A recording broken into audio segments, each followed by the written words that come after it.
যখন নির্যাতিত উম্মাহের আত্মচিৎকার ভেসে আসে আরাকান থেকে, তখন জামানার ভণ্ড মৌলবীরা গণতন্ত্রের পচা বস্তু খায় মধু মেখে। শতাব্দীর এই প্রহরে দাঁড়িয়ে তারা ছুটে বেড়াচ্ছে দাসত্বের দিকে, অথচ আজও আমার ভাইয়ের পচা লাশের গন্ধ ছড়াচ্ছে আরাকান থেকে। জিহাদের হুঙ্কারে, মিথ্যার জঙ্কারে যাদের ধ্বনি আসত ভেসে, তারা সবাই এখন আল্লাহর ইবাদত ছেড়ে গণতন্ত্র নামক ধর্মকে চষে। আর কত রক্তের স্রোত, লাশের পর লাশ দেখলে তারা জাগবে, আর কত মৃত্যুর উল্লাস দেখলে তারা সালাফদের পথে হাঁটবে। যখন সমাধান হয় কেবলমাত্র জিহাদের রক্তগঙ্গা পথে, তবে কি করে আসবে মুক্তি পশ্চিমাদের গণতন্ত্র নামক ধর্মে? যখন আমার মা বোনের লাশ নিয়ে ওই শয়তানরা নৃত্য করে, তখন কি করে আমি নীরব নিস্তব্ধ হয়ে থাকি বসে ঘরে? আর কত মানুষ লাশ হলে আরাকান মুক্তি পাবে,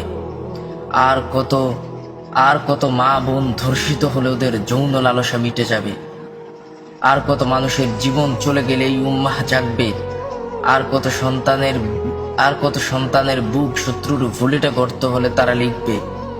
অত্যাচারীর কারা কপাট থেকে আজও চিৎকার ভেসে আসছে উইগুর থেকে, ওই দেখো মজলুম দাঁড়িয়ে আছে ইহুদিদের বোমার বিস্ফোরণে ছিটকে পড়া পরিজনের গোশত হাতে। আজও আরাকান আমাদের বিরুদ্ধে সাক্ষ্য দেয় আল্লাহর কাছে, অথচ আমরা ওয়াজ মাহফিলে ব্যস্ত উম্মতের সাথে ভণ্ডামি ধোঁকাবাজি করে।